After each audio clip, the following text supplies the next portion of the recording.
বন্ধুসকল, কিশোৰ দাসৰ আহিছে এটি নতুন আপডেট। খবৰটো শুনি আপোনালোকে বহুতেই বেছি ভাল পাব।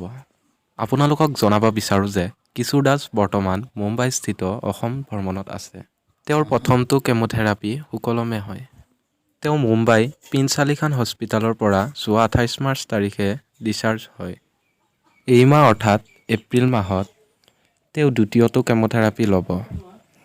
সেয়েহে কিশোৰ দাস বৰ্তমান অসম ভ্ৰমণত আছে।